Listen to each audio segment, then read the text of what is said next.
Je vous invite à Hébreux chapitre 12, verset 15 au verset 17 ce matin. Hébreux, la lettre aux Hébreux chapitre 12,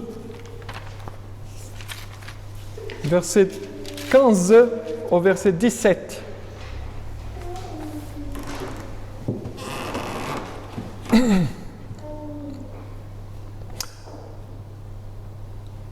Hébreux 12, chapitre 12, verset 15 jusqu'au verset 17. Un texte très riche, ça va nous donner quelques pistes pour justement penser, réfléchir notre vie, surtout de communauté.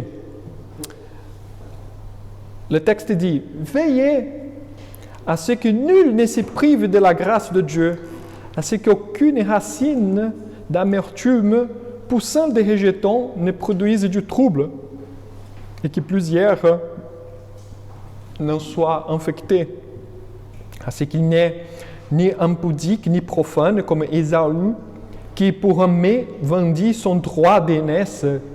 Vous savez que plus tard, voulant obtenir la bénédiction, il fut rejeté, quoiqu'il la sollicita avec larmes, car son repentir ne put avoir aucun effet. Je vous invite à la prière. Notre Dieu, notre Père, nous te rendons grâce car tu prends soin de nos âmes. Tu ne nous laisses pas périr. Au contraire, Seigneur, tu nous fais persévérer jusqu'à la fin. Et afin que cette tâche soit accomplie, tu nous donnes l'Église pour nous aider. Tu nous rends forts, car tous ensemble nous sommes plus forts. Et nous te demandons humblement, Seigneur, que ton Esprit Saint, qu'il puisse habiter l'Église, habiter notre cœur, et que ta parole soit claire pour nous, afin que nous puissions la mettre en pratique dans notre vie quotidienne. C'est au nom de Jésus, notre Seigneur et Sauveur, que nous prions. Amen. Alors ce matin, notre texte va déployer les trois thèmes que nous avons. Excusez-moi. Ce matin, justement, le texte va déployer les deux thèmes que nous avons vus la semaine dernière. Paix et sainteté, sanctification. Vous vous rappelez? On a parlé beaucoup sur la paix et sur la sanctification. Maintenant, à partir du verset 15 jusqu'au verset 17, il va déployer ces deux thèmes. Il va dire comment on va mettre en pratique ces trucs-là qui s'appellent paix, qui s'appellent sainteté. Maintenant, il sera plus clair la raison de bien comprendre la notion de paix et de sanctification qui doivent être recherchées avec toutes nos forces. Dans le texte du verset 15 au verset 17, l'écrivain aux Hébreux nous donne un nouveau impératif, si vous avez remarqué. Veillez, être vigilant, être en éveil, surveiller, quelques synonymes pour l'impératif veiller. Cet impératif, par contre, il contrôle trois thèmes qui caractérisent cet état de vigilance constante, selon le texte du verset 15 au verset 17. Donc, veillez, mais veillez à quelque chose. Et l'écrivain, il dit, veillez d'abord à ce que nul ne se prive de la grâce, veillez à ce qu'aucune racine d'amertume ne produise du trouble, et veillez à ce qu'il n'y ait ni impudique ni profane. Donc, trois choses qu'il faut veiller. Privation de la grâce, l'amertume, la racine d'amertume et l'existence d'impudique et de profane. On verra à la suite qu'est-ce que chacun de ces expressions veut dire. Ce matin, je vous invite à réfléchir sur le premier thème, c'est-à-dire que nul ne se prive de la grâce. Cette expression, il faut bien comprendre que cette expression, elle n'est pas au hasard. Elle est déjà présente dans la parole de Dieu. L'écrivain ne prend pas de sa tête, il prend de l'Ancien Testament. C'est une notion déjà de l'Ancien Testament. Cette expression, l'expression nul ne se prive de la grâce et l'expression qu'aucune racine d'amertume ne produise du trouble, elles sont issues clairement du texte que nous venons de lire en Deutéronome chapitre 29 verset 18. Donc c'est pourquoi on a lu Deutéronome chapitre 29. Donc, qui parle justement des stipulations de l'alliance. Ça veut dire que les versets que nous venons de lire, veillez à ce que nul ne se prive de la grâce et veillez à ce qu'aucune racine d'amertume ne produise du trouble, sont deux expressions qui viennent justement des stipulations de l'alliance, de l'établissement de l'alliance.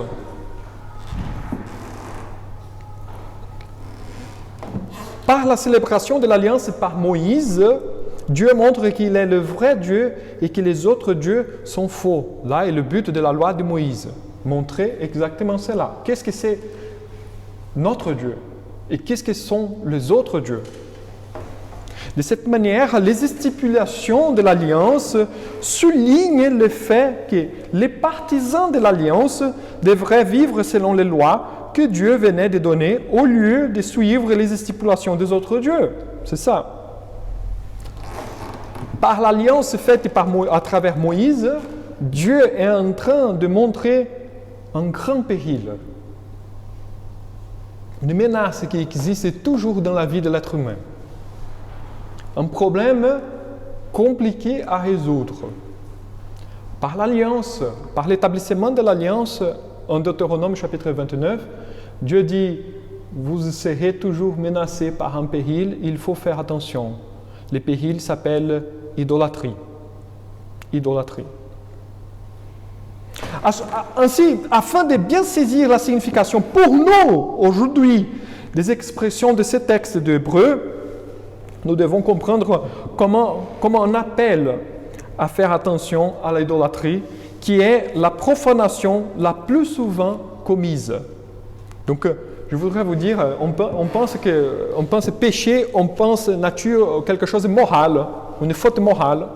Par exemple, moi, je suis marié, j'ai une maîtresse. Ou par exemple, je vole quelque chose, je vais au supermarché, je vole. C'est une faute morale.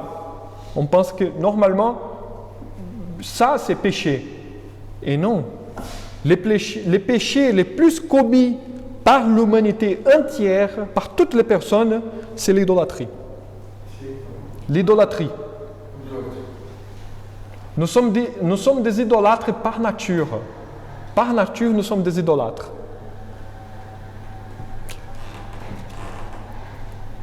Donc ainsi, afin de bien saisir, il nous apprend justement à faire attention à l'idolâtrie, qui est cette profanation. Voici l'intention de l'écrivain pour l'Église à l'époque et pour nous aujourd'hui.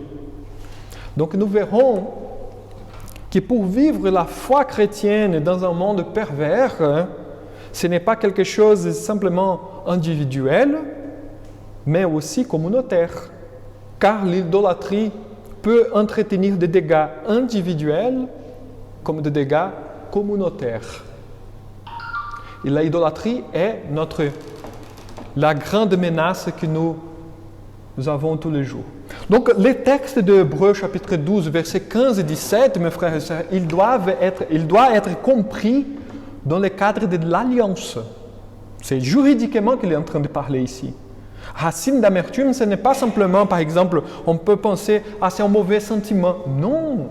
Ici, dans les textes, il y a quelque chose de bien plus profond que simplement un sentiment mauvais, une rancune par exemple.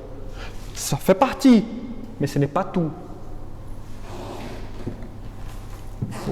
La privation de la grâce n'est pas simplement que je suis hors de l'Église, mais justement quelque chose de beaucoup plus contraire même à l'alliance que Dieu établit. On verra parce que l'écrivain, il emploie même une métaphore, une comparaison ici pour illustrer cette difficulté, ces problèmes, justement en mentionnant Ésaü. Ésaü est le symbole de l'homme idolâtre. On verra ça dans une autre opportunité. Non aujourd'hui, parce qu'aujourd'hui, je voudrais vous inviter à aller dans la première expression « Nul ne se prive de la grâce ». Alors, la semaine dernière, nous avons vu que l'écrivain attire notre attention à rechercher la sanctification. Nous avons vu aussi qu'il ne s'agit pas simplement d'une question de moralité, comme j'ai bien souligné, ce n'est pas simplement moral, mais tout d'abord une appartenance à l'alliance célébrée avec Christ. Donc la moralité, elle vient après. D'abord, la relation avec Dieu. À partir de cette relation avec Dieu, que découle la moralité, une moralité. À partir de l'attachement à Christ, nous essayons de vivre une vie selon la parole de Dieu qui possède une moralité caractéristique. C'est-à-dire, de petit à petit, nous nous débarrassions de notre nature charnelle et avec nos péchés, afin de vivre selon la nature spirituelle implantée en nous par l'Esprit Saint. Donc, quand nous sommes nés de nouveau, quand on dit, on est convertis à Christ, quand nous appartenons à Jésus, quand on dit, le Seigneur Jésus, Jésus-Christ, il est mon Seigneur et mon Sauveur. Donc là, Dieu m'accorde une nature spirituelle afin que je puisse vaincre cette nature charnelle qui est toujours là, qui est notre nature pécheresse, notre nature corrompue, notre cœur assez trompeur qui nous fait égarer tout le temps. Alors, cette nouvelle nature spirituelle est comme une plante qui doit pousser et nous dominer entièrement. Et là, on parle des processus de sanctification. La sanctification n'est pas simplement un acte, mais c'est un processus qui prend la vie, comme une plante qui commence à pousser de petit à petit. Il y a certaines personnes qui arrosent, qui prennent plus soin, et donc la plante la pousse plus rapidement. Il y a certaines personnes qui n'arrosent pas, qui ne font pas beaucoup d'attention, donc la plante reste toujours petite. Elle la pousse, mais elle pousse de petit à petit, trop de petit à petit. Et le but, c'est justement que cette plante qui s'appelle nature spirituelle, elle grandisse et nous domine. Un exemple, c'est l'apôtre Paul aux Galates, chapitre 2, verset 20, qu'il dit « Ce n'est plus moi qui vis, mais c'est Christ qui vit en moi. » Ce n'est plus moi qui est en train d'agir, mais c'est Jésus qui est en train d'agir à travers moi. Vous voyez comment la sanctification, elle prend l'être entier. Et nous ne serons pas saints, parfaitement saints dans cette vie. On va continuer à pécher. Mais comme disait mon ancien pasteur au Brésil, il disait que nous sommes des pécheurs, mais qui pêchent moins. Il a raison dans ce point-là. La nature charnelle, pécheresse, doit être domptée. Et l'Esprit Saint nous conduit dans ce processus. Et vous voyez bien les mots que j'emploie. Dompter. Car elle est comme un cheval. Très forte. Très fort. Et qui pousse. Et qui n'arrête. Et qui veut s'enfuir. Et qui veut courir. Et elle est forte. Elle est très forte. Mais il faut la dompter. C'est dans ce cas que nous sommes appelés à nier nous-mêmes. Et là, c'est une chose assez compliquée. Nier nous-mêmes, faire mourir notre chair et vivre selon l'Esprit Saint. Si la chair reste vivante, mes frères et sœurs, elle va produire des idoles dans notre cœur. Vous voyez, la chair ne va produire tout simplement des choses immorales. Elle va produire d'abord des idoles. Les actions immorales, par exemple, des mauvaises choses, des mauvaises œuvres, sont issues d'un cœur qui d'abord se lie à un idole, qui s'attache à un idole. Mes frères et sœurs, une chose que c'est important de bien comprendre. Aucun être humain sur cette planète va agir sans une pensée derrière. Les façons que je prends mes décisions, vous voyez, seront toujours motivées par quelque chose qui est dedans, qui est dans mon cœur. On ne prend pas des décisions, on ne fait pas quoi que ce soit au hasard. Il y a quelque chose qui me pousse à le faire. Vous voyez? Par exemple, je monte, je viens ici et je descends.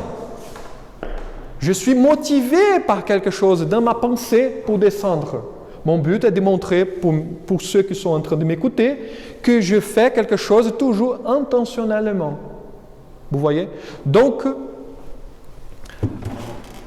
la chose la plus importante parmi les êtres humains, ce n'est pas simplement ces actions, mais ce qui est dans leur tête. Ces pensées. Les pensées guident les actions et jamais les actions guident la pensée. Vous voyez? C'est ça, un peu de philosophie pour vous entretenir, hein, mais c'est comme ça que ça marche. Hein. Donc notre nature, quand on commet quelque chose d'immoral, ce n'est pas parce que je fais comme ça, au hasard, simplement je fais. Non, mais il y a quelque chose dans ma pensée, dans mon cœur, qui me pousse à agir de cette manière. Vous voyez? Si la chair, elle est vivante, elle va produire des idoles. Et ces idoles, justement, vont essayer de nous égarer. Parce que l'idole, naturellement, par conséquence, par définition, l'idole est contraire à Dieu. L'idole qui peut apparaître dans notre cœur, il est antichrétien par nature. L'idole est toujours un antichrist, vous voyez.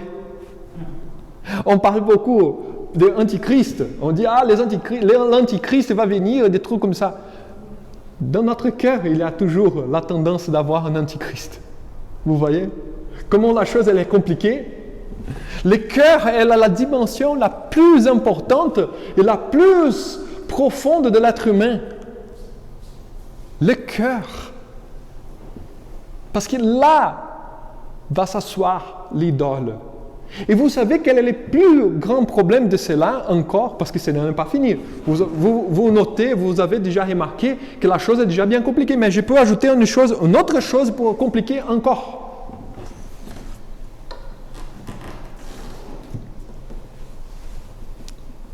Le diable, il sait bien comment se servir de ces idoles afin de nous égarer. Donc nous avons naturellement, vous voyez notre condition, la chair va produire des idoles qui nous égarent. Et le diable vient et prend là-dessus. C'est comme ça que ça marche. Donc les plus grands ennemis, notre grand plus ennemi, ce n'est pas le diable en soi-même, ce sommes nous-mêmes. Nous sommes les plus grands ennemis. Car notre nature pécheresse essaye toujours de nous égarer. C'est pourquoi, vous remarquez dans le Nouveau Testament, il n'y a aucun verset qui dit « chassez l'ennemi de vos vies, on va tuer le diable, on va faire ceci, on va faire cela avec le diable est le grand problème. » Non. Par contre, il y a des textes énormes, plusieurs textes que les apôtres sont en train de dire « niez vous-même, faites mourir votre chair, renoncez au désir de votre chair. » Parce que le problème, ce n'est pas le diable en soi-même. Le problème, c'est notre chair qui est en train d'agir toujours d'une façon antichrétienne. Vous voyez, Dieu sur la croix, Jésus-Christ sur la croix, il pouvait faire comme ça avec le diable. Si le diable était le problème, Jésus faisait comme ça. Disparu, éliminé, effacé. Il n'a pas fait. Pourquoi? Parce qu'il n'a pas de puissance, il n'a pas de pouvoir. Bien sûr que Dieu a de pouvoir pour éliminer le diable tout de suite. Mais ce n'est pas le problème. Ce n'est pas le problème. Le problème, c'est que notre nature pécheresse engendre des idoles tout le temps. Donc c'est pourquoi Jésus est mort sur la croix. C'est pourquoi Jésus nous donne l'Esprit Saint. Parce que c'est là le vrai problème. Dans le verset 14 d'Hébreux, quand l'écrivain parlait de la paix et de la sanctification, il faisait référence d'abord à la dimension individuelle de notre existence. Néanmoins, cela n'est que la moitié du chemin. Dans le verset 15 et le verset 17, il se tourne à la dimension communautaire de notre vie. Quand les idoles apparaissent, mes frères et sœurs, dans notre cœur, notre tendance est de lâcher les choses de Dieu à côté. On n'a plus d'envie de prier. On n'a plus d'envie de lire la Bible. On n'a plus d'envie de venir au culte. On n'a plus d'envie de grandir dans la connaissance de notre Dieu. Là, c'est sûr et certain, un idole est en train de naître dans notre cœur. Là est la marque. On lâche les choses de Dieu. Nous ne prions plus, nous ne lisons plus la parole de Dieu, nous nous privons du culte et des sacrements. C'est-à-dire, nous nous privons de la grâce. Nous nous privons de la grâce. Vous voyez, ce n'est pas que nous sommes privés, c'est que nous-mêmes, nous nous privons. Le problème, ce n'est pas l'extérieur, c'est l'intérieur. Le problème, ce n'est pas les autres, mais c'est moi. Veillez à ce que nul se prive de la grâce.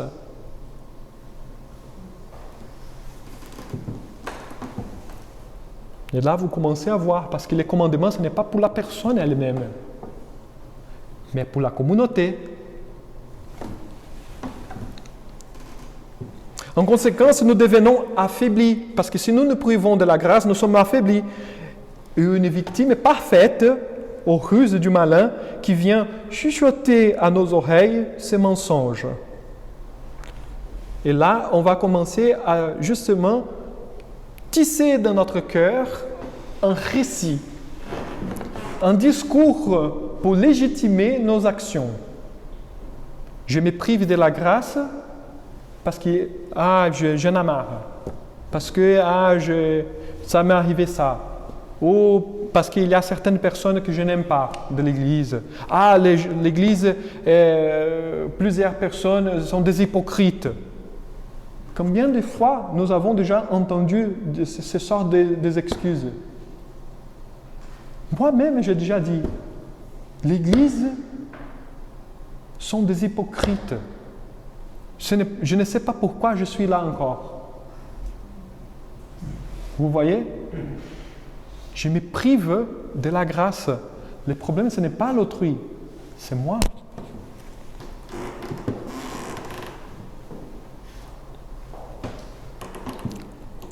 Le diable vient chuchoter à nos oreilles ses mensonges. Nous commençons à nous priver de la grâce. Alors c'est à ces moments, alors là on rentre dans mon but dans ce texte, c'est à ces moments que la solidarité caractéristique de la famille et de la foi joue son rôle. Parce que comme je dis tout à l'heure, l'impératif n'est pas pour la personne simplement, mais pour la communauté. La solidarité dont je parle n'est pas simplement un aide pour faire quelque chose. Viens m'aider à faire quoi que ce soit dans ma maison. J'ai besoin d'aide, j'ai besoin d'argent, ou j'ai besoin de... Solidarité ici, ce n'est pas ça.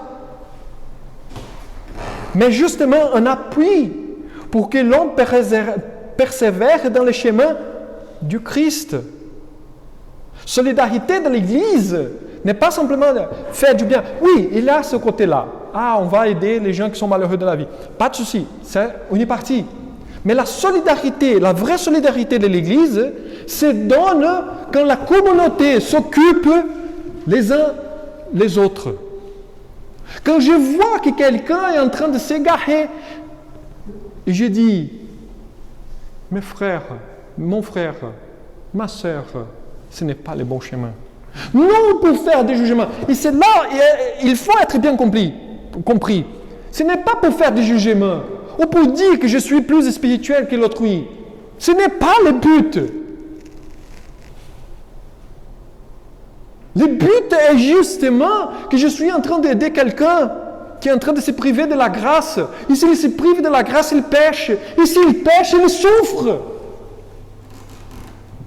Car péché est souffrance. Et Dieu ne veut pas la souffrance. Dieu nous appelle à être bienheureux, à être la joie, à voir la joie.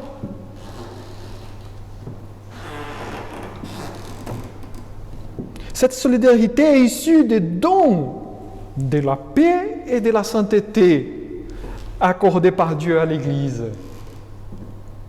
C'est-à-dire, nous apportons le fait que Christ est mort pour nous, pour rétablir cette alliance, pour que nous ayons la paix avec Dieu. La sainteté, que nous devons éviter certains chemins, justement parce qu'il va nous égarer et on va souffrir. La vie, mes frères et sœurs, elle est déjà par nature. Comme nous vivons dans un monde pervers, par nature, la vie, elle est déjà difficile. Si on complique en plus, elle devient insupportable. Et notre nature pécheresse fait justement cela. Notre cœur complique les choses. Elle implique la responsabilité mutuelle de chaque membre de l'Église, car la paix et la sainteté sont des dons qui concernent tous les membres de l'Église. Nous tous, nous avons reçu ces deux dons. Donc c'est tout un chacun maintenant de veiller à ce que nul ne se prive de la grâce, à ce qu'aucune racine d'amertume poussant des rejetons ne produise du trouble et que plusieurs n'en soient infectés, ce qui n'est ni impudique ni profane comme Ésaü. Alors, la question, comment la paix et la sanctification seront-elles poursuites lorsque la communauté est vigilante à ses membres? Lorsque chacun se soucie de la vie spirituelle de l'autrui pour aider à bien marcher selon l'Évangile. Vous voyez, ce n'est pas pour je m'occupe de ta vie personnelle. Non, je m'en fiche de ta vie privée. Tu fais ce que tu veux dans ta vie privée. Tu es libre. Je ne suis pas le papa de personne ici pour prendre par la main et dire « Tu ne fais pas cela », comme je dis à Otto. Que je lui dis « Arrête, ne fais pas ». Je ne suis pas un papa. C'est dans notre imaginaire populaire, normalement, nous avons cette notion. Et non, je suis ici justement pour aider à marcher dans le bon sens, simplement pour cela. Simplement pour cela. Chacun fait ce qu'il veut. Vous comprenez?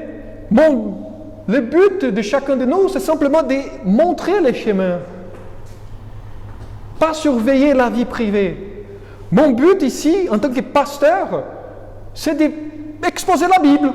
Si vous n'aimez pas, la porte. Pour moi, ça ne pose aucun problème. Mon travail, ce n'est pas de gagner le plus grand nombre possible de personnes. Mon travail est être fidèle. C'est là les critères que Dieu va me juger. Si je fus fidèle à sa parole, comme il m'a dit pour le faire, si j'ai enseigné vraiment les conseils de Dieu, la parole de Dieu, ou si je fus infidèle, là j'aurai un jugement de la part de Dieu. Alors si les gens sortent, si les gens rentrent, si les gens m'aiment, si les gens n'aiment pas, si les gens font ceci, si les gens font cela ne me regarde pas. Mais je veille, on veille, et c'est notre tâche de veiller. On montre les chemins. Parce que notre but, c'est d'éviter la souffrance, éviter les complications, éviter de taper la tête sur les murs. Notre but, c'est justement de montrer la voie de l'Évangile est la seule voie qui nous donne la joie et la bienveillance de la part de notre Dieu. Aller dans une autre voie, ce n'est pas bon. C'est simplement cela. Pour que personne ne se prive de la grâce. Je ne peux arriver, par exemple, je ne peux pas prendre la main de Marcella et dire, maintenant tu viens au culte, tu fais ceci, tu fais cela. Vous voyez? Personne ne peut le faire, mais je peux le conseiller. Pas bon si tu vas dans ce sens. Dieu ne veut pas que tu sois un esclave du péché. Dieu veut que tu sois libre, vraiment libre. Comme lui, il est libre. Et pour être libre, il faut être saint. Pour être saint, il faut accomplir. Il faut chercher la loi. Il faut suivre les prescriptions de la loi. Non parce qu'il faut simplement pour une obéissance aveugle, mais parce que c'est là le plaisir de notre âme.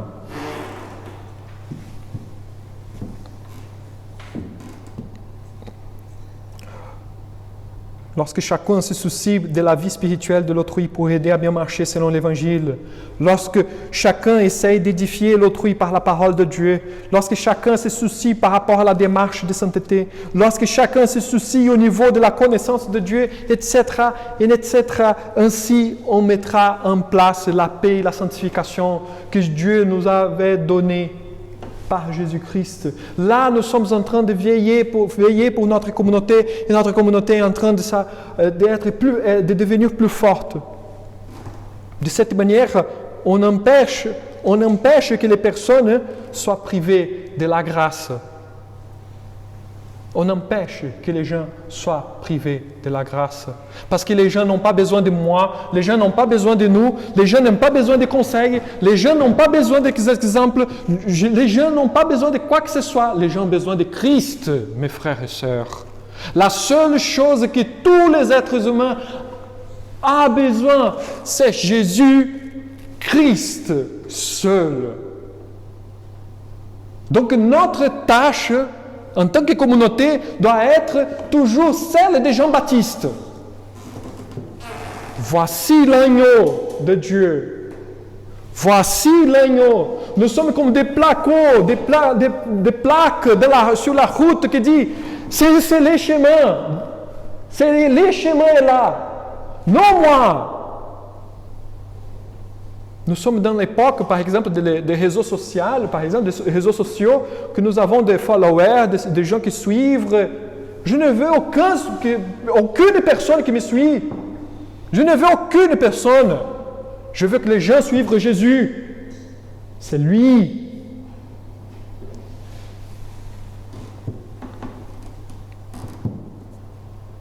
L'impératif de ce texte est adressé à la communauté et non seulement au pasteur, vous voyez, c'est pour nous tous. Normalement, nous pensons que veiller est une tâche des pasteurs pour que les personnes ne se privent de la grâce, mais selon les textes, mes frères et sœurs, en effet, c'est la responsabilité de chacun de nous ici.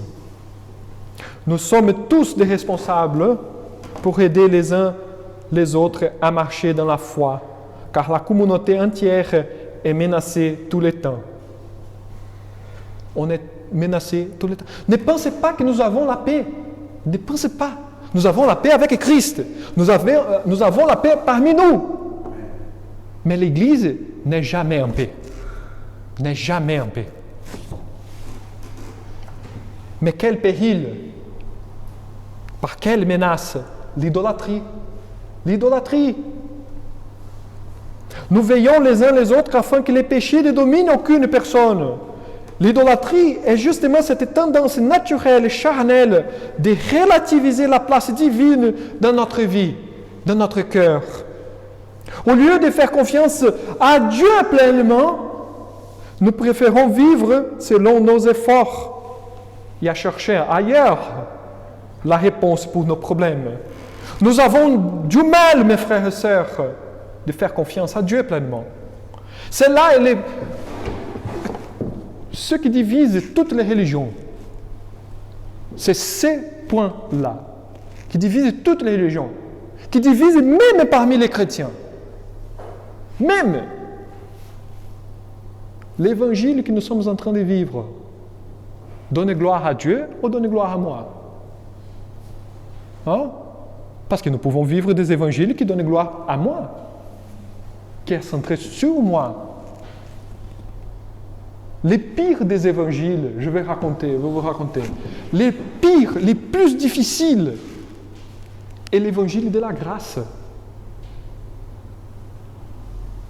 Les pires évangiles qui existent C'est l'évangile que je vous prêche. Parce qu'il est gratuit. C'est pourquoi, voici la raison pourquoi il y a tellement de divisions dans l'Église, il y a tellement de religions, il y a tellement de trucs qu'on ne comprend pas. Parce que le pire à suivre, c'est l'évangile de la grâce qui dit, ce n'est pas toi, c'est gratuit, fais confiance à Dieu seul. Arrête de bricoler. Arrête de chercher ailleurs la réponse pour tes problèmes. Fais confiance à Jésus-Christ qui est mort pour tes péchés. On prend Jésus comme s'il s'agissait d'un bon exemple de vie. Comme un martyr, il n'est pas. Jésus est le sauveur. Il n'est pas un grand prophète. On bricole. On dit le Seigneur, Jésus est mon Seigneur. Ah bon? Jésus est ton Seigneur? Raconte-moi. Si tu es une bonne épouse, si tu es un bon époux, raconte-moi. Si tu es quelqu'un qui vraiment honore les autorités, raconte-moi. Si tu es quelqu'un qui donne ce qui est droit pour les personnes exactes, si tu rends à chacun la justice, raconte-moi. Si tu ne mens pas, raconte-moi. Si tu ne cherches pas à être satisfait, raconte-moi. Qui donne la vraie signification pour ta vie, si c'est Dieu, si c'est l'argent, si c'est la famille, si c'est la santé. De bonnes choses, comme je dis toujours, de bonnes choses peuvent devenir de mauvaises choses, peuvent devenir une idole. Parce que notre cœur s'attache. Et on bricole. Et on dit que nous sommes chrétiens.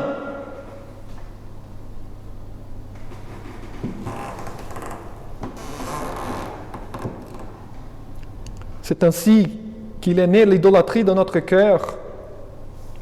Justement, lorsque nous n'avons pas confiance pleine en Dieu, nous cherchons dans une autre chose. Ainsi, cette chose devient une idole. Nous nous privons de la grâce de Dieu. Vous voyez? Nous nous privons de la grâce de Dieu dans l'Église.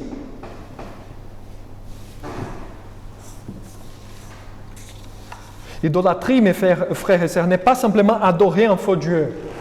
Idolâtrie n'est pas simplement se courber devant une image. Ça, ce n'est pas idolâtrie simplement.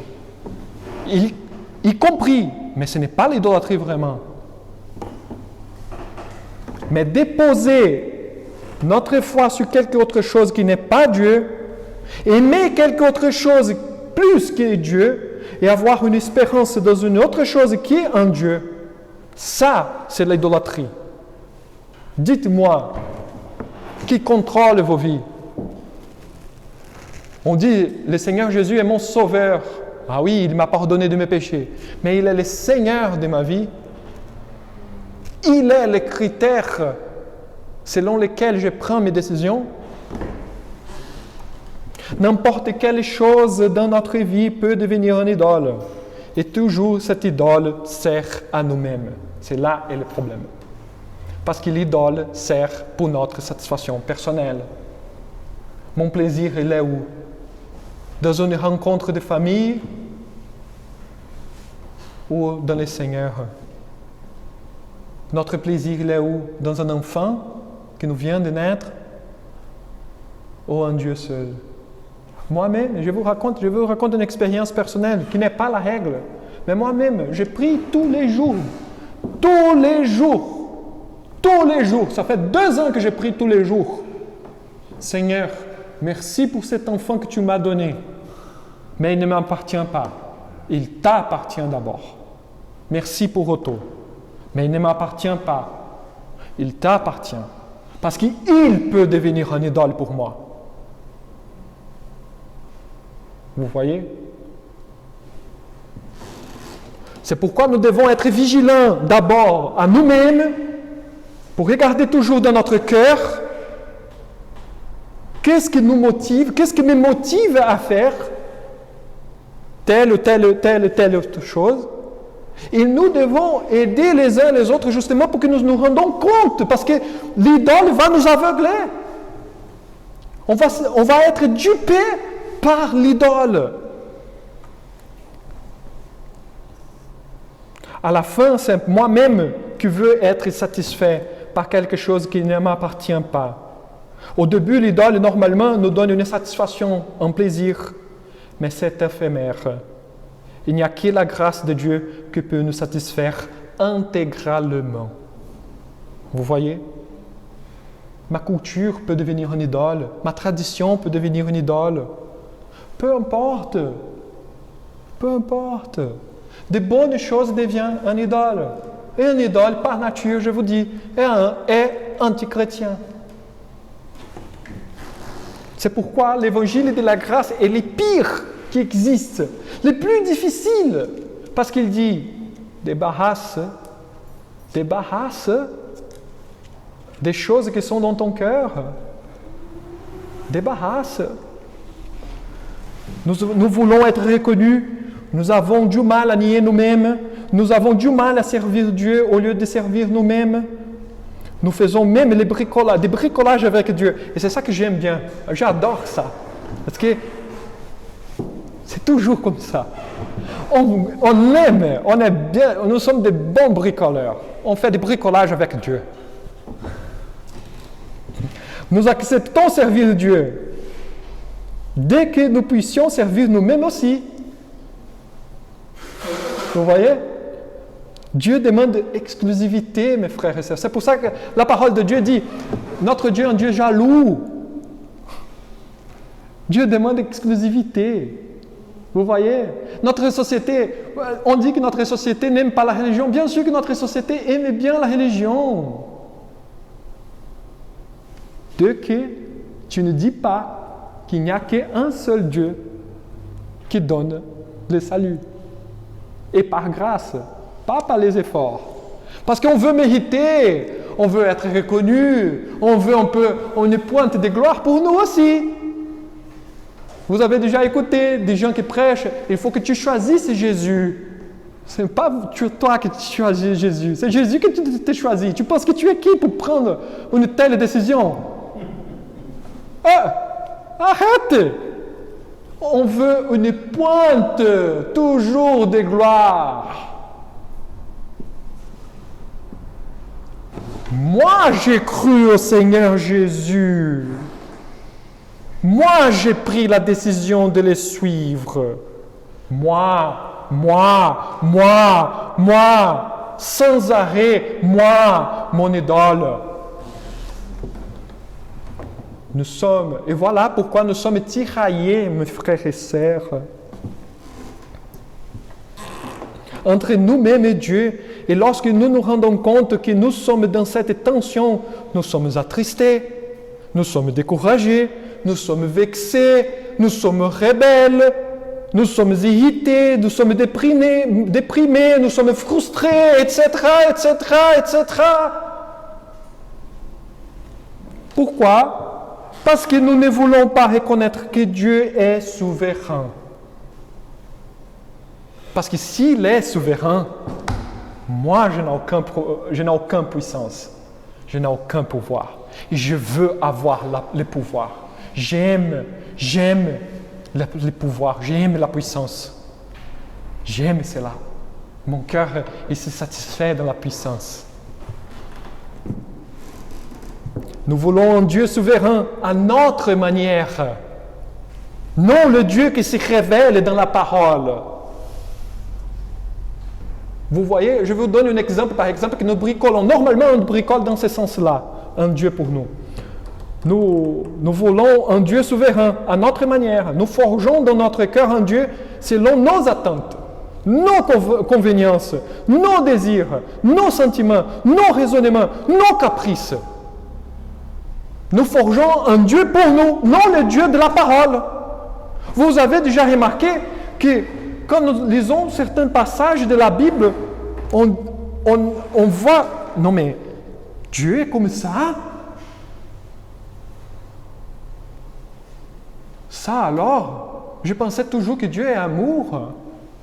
Normalement, dans notre société moderne, c'est comme ça. Ah, je pensais toujours que Dieu est sentimental, que nous vivons une relation de passion comme deux amoureux.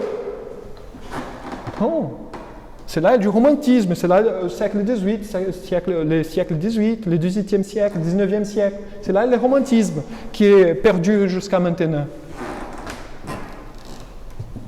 Nous forgeons en Dieu selon nos pensées et non selon la parole. Cela, excusez-moi de vous dire, cela est douloureux et très douloureux. Ce n'est pas le vrai Dieu. Il s'agit d'un idole que tu appelles Dieu. Lorsque nous commençons à servir un idole, nous commençons à nous priver de la grâce. On veut un Dieu souverain à notre manière. Non le Dieu souverain qui se présente et qui se révèle dans la parole de Dieu. Vous voyez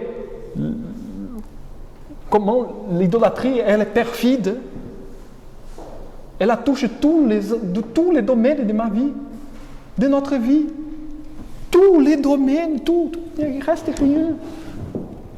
Mon cœur est idolâtre par nature, parce que je veux me satisfaire au lieu de chercher ma vie, ma gloire, mon plaisir, ma satisfaction en Dieu seul.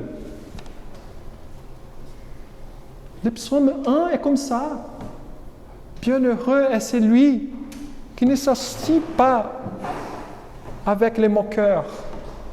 Bienheureux est celui qui médite dans ta parole jour et nuit. C'est-à-dire que ses pensées sont nourries par la parole et non pour soi-même. Vous voyez? Et cela est toute notre vie entière. Notre vie entière. C'est pourquoi je dis, les plus grands péchés, les plus commis par l'humanité, ce n'est pas moral, ce n'est pas. C'est l'idolâtrie. L'idolâtrie est la plus grande menace que nous faisons face jour après jour. Je me dirige maintenant à la conclusion de cette prédication en vous disant que l'idolâtrie est toujours une menace pour notre vie chrétienne et ce monde pervers veut que nous soyons des idolâtres. C'est ça le but. Notre société est idolâtre. Et elle veut que nous soyons des idolâtres, que nous adorons la même chose qu'eux. Parce que l'exclusivité de Dieu, elle n'est pas supportable pour l'homme impie, pour l'homme qui n'a pas Dieu. C'est pourquoi l'Église elle est toujours la cible des attaques. Notre chair veut que nous soyons des idolâtres, car elle cherche un plaisir éphémère. Lorsque nous nous laissons guider par un idole, nous nous privons de la grâce divine. Les choses de Dieu ne nous donnent plus de plaisir et nous commençons à être affaiblis. Le diable profite de ces moments pour nous tromper avec ses mensonges. C'est à ces moments que le rôle de la communauté est important pour nous aider à persévérer dans le chemin de Christ. Bien sûr, la communauté elle est là pour aider, pour veiller, pour que personne ne se prive. Mais si la personne aussi ne fait pas sa partie, comme je dis tout à l'heure, on ne peut pas prendre la personne par la main et l'amener ici. Vous voyez? Donc c'est la personne aussi de se sortir de ce trou. Et que des fois elle ne se rend pas compte qu'elle est là-dedans. Personne ne peut vivre la foi chrétienne dans un monde pervers tout seul. Il n'existe pas de chrétiens tout seuls. Nous avons besoin de la communauté afin de bien marcher sur les sentiers de Jésus-Christ. Donc je vous donne 4 points pour retenir. Soyons toujours attentifs, mes frères et sœurs, à nos frères et sœurs. Prions pour eux, encourageons-les à ne pas se priver de la communion. Parce que la logique machiavélique, elle est toujours là. Diviser pour dominer. Le diable il travaille comme ça. Il te met à part pour que tu sois tout seul. Et quand tu es tout seul, il te tape afin de te tuer spirituellement. Vous voyez? C'est comme ça qu'il travaille. C'est diviser pour mieux dominer. Parce que si nous sommes tous ensemble, unis, dans la paix et la sanctification, il ne peut rien faire. Nous sommes trop forts. Mais s'il partage, s'il divise, chacun à son côté, tac, tac, tac, tac, il arrive à détruire. Soyons attentifs, prions. Notre tendance est de lâcher prise de Dieu, surtout que nous avons des problèmes. C'est à ces moments que nous devons nous attacher à Christ davantage. Vous voyez? Que nous avons des problèmes. Mes frères et sœurs, comme je dis, les psaumes 50 pour moi me parlent très fortement toujours. Quand nous avons des problèmes, attachons-nous davantage à Dieu. C'est ces moments. Si nous voyons notre frère et notre sœur marcher dans un chemin qui n'est pas bon, que nous puissions avoir toujours une bonne parole pour les aider à marcher selon la parole de Dieu et non selon les voies tortueuses de ce monde. Ayons toujours, troisième chose, ayons toujours la sagesse de bien comprendre à quel niveau de la démarche de la vie chrétienne chacun de nous retrouvons et mesurons nos paroles et nos attitudes afin de toujours édifier et non repousser les gens. Parce que en voulant faire les biens, je peux faire les mal. Donc posons toujours à nous-mêmes si nos paroles et nos attitudes glorifient Dieu et édifient son Église. C'est là le but. Si nous posons ces deux questions-là, c'est bon. Posons la question nous-mêmes. Cette parole ou cette attitude glorifie-t-elle le Seigneur? Édifie-t-elle mon frère et ma sœur? Cherchons à édifier les uns les autres. Et quatrièmement, pour terminer, nous ne privons pas de la communion. Ne privons pas de la communion. Soyons toujours ensemble. Prions ensemble. Participons du culte ensemble. Parce que c'est là que nous sommes nourris par la parole de Dieu. Et ainsi, on persévérera jusqu'à la fin. Amen. Je vous invite à la prière. Notre Dieu, notre Père, nous te rendons grâce, car tu as tout préparé pour que nous puissions marcher dans ta bonne voie. Merci Seigneur pour ton Église. Merci de ces plans majestueux que tu es en train de déployer sur ce monde. Merci car tu es bon et nous ne traites pas selon nos péchés. Donne-nous, Seigneur, la sagesse de bien vivre notre foi chrétienne dans ce monde pervers, afin que ton nom seul soit glorifié. C'est au nom du Seigneur Jésus, notre Seigneur et notre Sauveur, que nous prions. Amen.